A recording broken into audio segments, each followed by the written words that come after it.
Learning outcomes. After studying this module, you shall be able to the basic structure of the Act, important concepts like meaning of foreign exchange rate and demand and supply of foreign exchange, dealing in foreign exchange and holding of foreign exchange, etc. Important provisions related to export of goods and service, realization and repatriation of foreign exchange, exemption from realization and repatriation of foreign exchange in certain cases.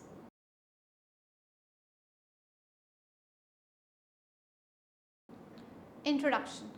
Foreign Exchange Management Act FEMA 1999 has in total 40 sections classified into 7 chapters. Chapter 1 with the heading Preliminary contains section 1 and 2. Chapter 2 containing section 3 to 9 deals with regulation and management of foreign exchange. Chapter 3 dealing with authorized person contains section 10 to 12. Chapter 4 containing sections 13 to 15 deals with contravention and penalties. Chapter 5 containing sections 16 to 35 deals with adjudication and appeal. Chapter 6 containing sections 36 to 38 deals with Directorate of Enforcement. Lastly, Chapter 7 containing sections 39 to 49 deals with miscellaneous. Reserve Bank of India is interested with the administration and implementation of FEMA.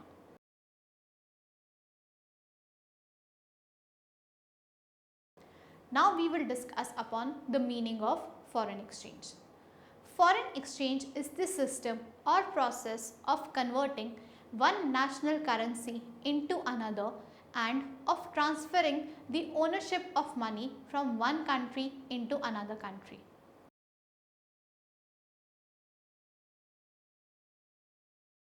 Next, the meaning of exchange rate. Exchange rate is the rate at which one currency can be exchanged for another.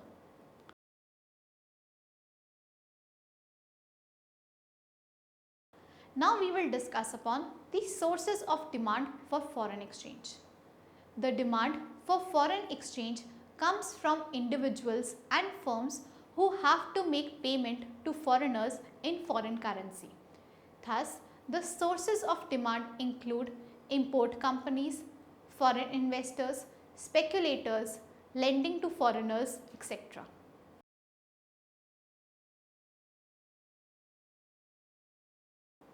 Next, the relationship between exchange rate and demand for foreign exchange. There is an inverse relationship between exchange rate and demand for foreign exchange. When an exchange rate increases, the demand for foreign exchange decreases, and when an exchange rate decreases, the demand for foreign exchange increases. There may be two situations. First, when exchange rate increases. When exchange rate increases, the imports becomes costlier and the importers curtail the demand for imports. Consequently, the demand for foreign currency falls. Second, when exchange rate decreases. When exchange rate decreases, the imports become cheaper and the importers increase the demand for imports. Consequently, the demand for foreign currency increases.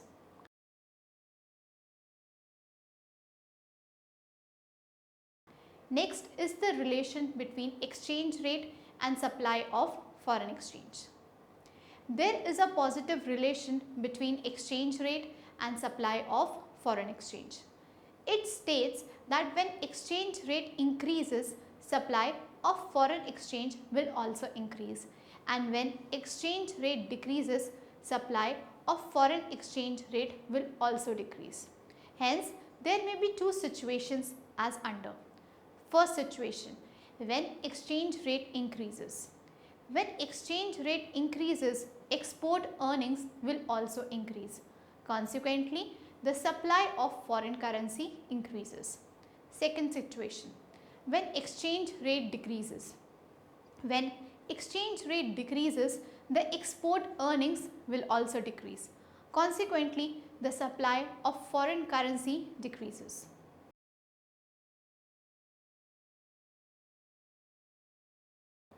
Next is the process of determination of exchange rate. It is the interplay of demand and supply forces that determines the foreign exchange rate between two countries. For example, the exchange rate between the rupee and US dollar depends upon the demand for US dollar and the supply of US dollar in the Indian foreign exchange market.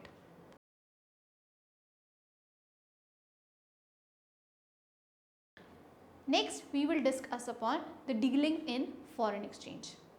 Subject to FEMA rules or regulations made thereunder, no person shall a. deal in or transfer any foreign exchange or foreign security to any person not being an authorized dealer.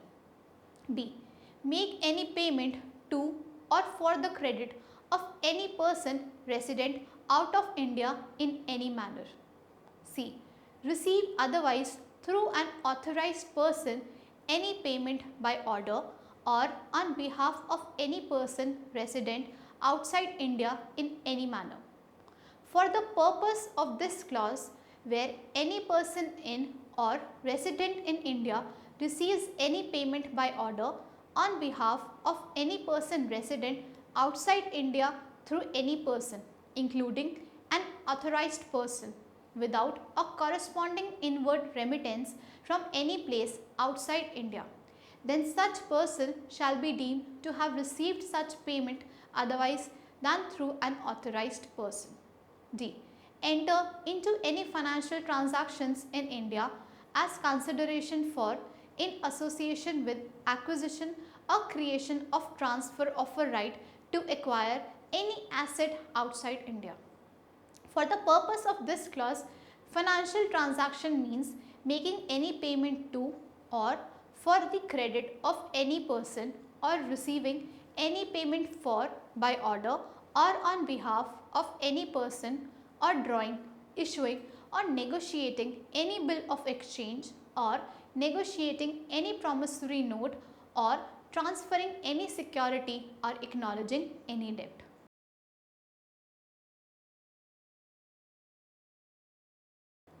Next, the holding of foreign exchange, etc. Subject to the FEMA rules and regulation made thereunder, no person resident in India shall acquire, hold, own, possess or transfer any foreign exchange, foreign security or any immovable property situated outside India.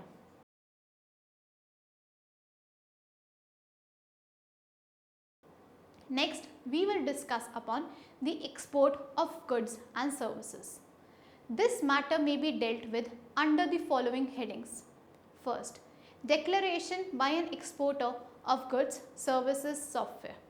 Every exporter of goods, services, software must give a declaration in one of the forms set out below to the specified authority. First, declaration in the prescribed form for goods through air, sea. For this purpose, the specified authority is the Commissioner of Customs. Second, declaration in form P for goods through postal channels. For this purpose, the specified authority is the postal authority through whom the goods are dispatched. Third, declaration in form soft text for software. For this purpose, the specified authority is the designated official of the Department of Electronics of Government of India at the Software Technology Park or the Free Trade Zone. Second, exceptions to the furnishings of declaration for exports. In the following cases, the exports of goods and services can be made without furnishing the declaration. First, trade samples and publicity materials supplied free of payment. Second, personal effects of travelers, whether accompanied or unaccompanied. Third, ships store, transshipment cargo and goods supplied under the orders of the central government for military, naval or air force requirement. Fourth, goods or software accompanied by a declaration by the exporter that they are not more than rupees 25,000 in value. Fifth, by way of gift of goods accompanied by a declaration by the exporter that they are not more than rupees 1 lakh. Sixth, aircraft or aircraft engines and spare parts for overhauling and or repairs abroad subject to their re-importment into India after overhauling repairs within a period of 6 months from the date of their export. Seventh, goods imported free of cost on re-export basis. Eighth, goods not exceeding $1,000 or its equivalent in value per transaction exported to Myanmar under barter trade agreement between central government and the government of Myanmar. Ninth, the following goods which are permitted by the Development Commissioner of Export Processing Zones or Free Trade Zones to be re-exported, namely A. Imported goods found defective for the purpose of their replacement by foreign suppliers, collaborators. B. Goods imported from foreign suppliers on loan basis. C. Goods imported from foreign suppliers, collaborators, free of cost, found surplus after production operations. 10th. Replacement goods exported free of charge in accordance with the provisions of EXIM policy in force for the time being.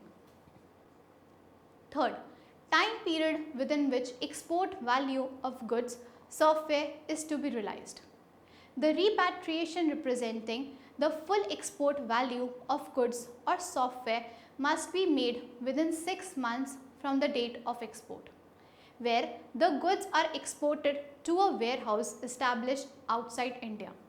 The amount representing the goods exported shall be paid to the authorized dealer as soon as it is realized, but in any case within 15 months from the date of export. In case the amount is desired to be realized after more than 6 months, as mentioned above, the permission of Reserve Bank of India is required. Fourth, set off of export trade receivable against import trade payables. Any arrangement involving adjustment of the value of goods imported into India against the value of goods exported from India requires permission from RBI. Fifth, advance payment against export and payment of interest on such advance. As per FEMA, where an exporter receives export advance payment with or without interest from a buyer outside India, the exporter is under an obligation to ensure that first, the shipment of goods is made within 1 year from the date of receipt of advance payment. Second, the rate of interest, if any, payable on the advance payment does not exceed LIBOR plus 100 basis points. Third, the documents covering the shipment are routed through the authorized dealer through whom the advance payment is received. Fourth, where however the exporter is unable to export within the set period of 1 year, repatriation of the full amount or part amount or the interest shall be made only with the permission of RBI. Sixth, goods exported to be on lease on hire. Sometimes it may be necessary to export machinery, equipment on hire or lease on the basis of an agreement with the overseas party and re-import the goods exported. In such a case, the exporter should apply for RBI permission through the authorized dealer through whom he wishes to carry out this transaction. Seventh, what about third party exports, that is where the GR form has been signed by one party and it is negotiated or collected by some other party through an authorized dealer, where the original declaration form has been signed by one party and other party draws the bill and shipping documents. The authorized dealer is permitted to negotiate or collect the documents provided the party drawing the bill countersigns it and undertakes to realize the proceeds within the stipulated time. 8th, trade discount on export. An exporter may allow trade discount provided it has been declared in the relative GR form at the time of exports and accepted by the customs authority. In the case of export by the post parcel, the authorized dealer is permitted to accept deductions on account of trade discount provided that it is in conformity with the discounts usually allowed in the particular line of export trade. 9th, rules regarding part drawings. In certain line of export trade, it is the practice of exporters not to draw the bills for the full value of the goods but to leave a small part undrawn for payment after adjustment due to difference in weight, quality, etc. ascertained after arrival and inspection and analysis of goods. In such a case, the authorized dealer may negotiate bills provided the undrawn balance is in conformity with the particular line of trade and does not exceed 10% of the full export value. 10th, rules regarding the reduction in the value of export bill. It may be noted that the permission of RBI is not required and the approval of authorized dealer is required. The rules are as under. First, a letter in writing giving full particulars of the consignment is to be addressed to the authorized dealer. Second, the reduction shall not exceed 10% of the invoice value. Third, it does not relate to the export of gold or silver jewelry or articles made out of cut and polished diamonds. Fourth, it does not relate to commodities subject to floor price stipulations. Fifth, the exporter should surrender the proportionate export incentives availed of. Sixth, the exporter is not on the exporter's caution list of RBI. 11th, approval of RBI for change of buyer consignee. Prior approval of RBI is not required if after the goods have been shipped they are to be transferred to the buyer other than the original buyer in the event of default by the original buyer provided the reduction value, if any, does not exceed 10% and the realization of export proceeds is not delayed beyond the period of 6 months from the date of shipment. 12th, rules regarding mercanting trade. Mercanting trade is also known as intermediary trade. These are the transactions where the goods are either shipped to the country of the buyer or transshipped at an Indian port under customs supervision. The authorized dealer in such cases must ensure: first, goods involved in the transactions are permitted to be imported into India.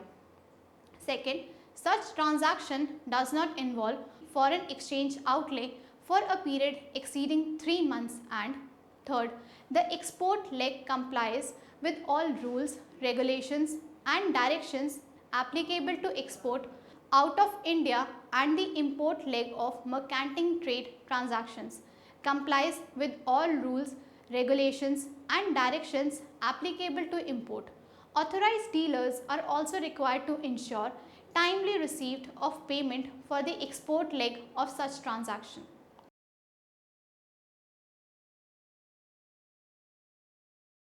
Now we will discuss upon the realization and repatriation of foreign exchange. Subject to the provisions of this Act, where any amount of foreign exchange is due or has accrued to any person resident in India, such person shall take all reasonable steps to realize and repatriate to India such foreign exchange within such period and in such manner as may be specified by RBI.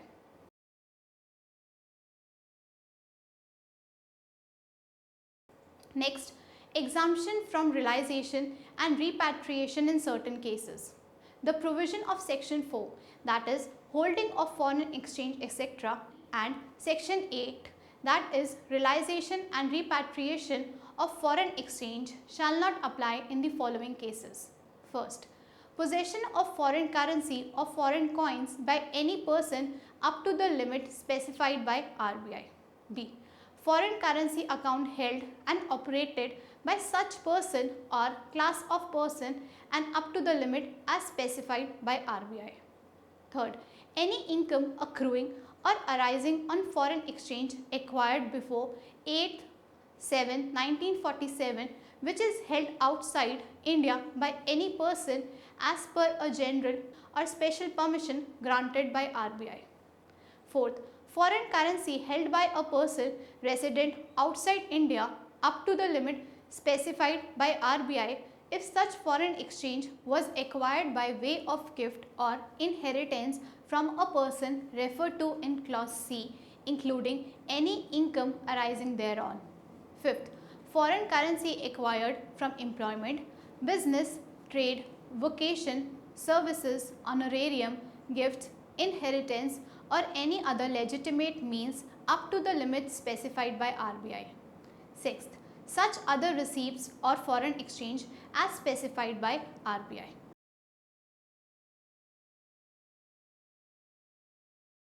Now, let us summarize.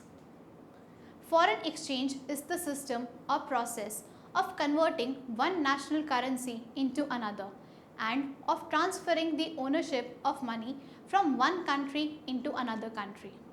Exchange rate is the rate at which one currency can be exchanged for another. The demand for foreign exchange comes from individuals and firms who have to make payment to foreigners in foreign currency. Thus, the sources of demand include import companies, foreign investors, speculators, lending to foreigners, etc.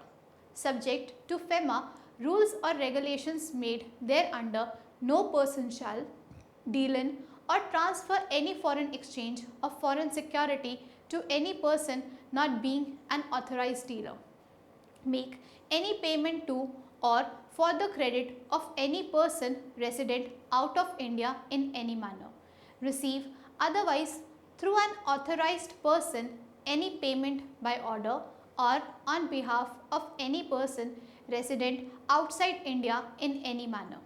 Subject to the FEMA rules and regulations made thereunder, no person resident in India shall acquire, hold, own, possess or transfer any foreign exchange, foreign security or any immovable property situated outside India.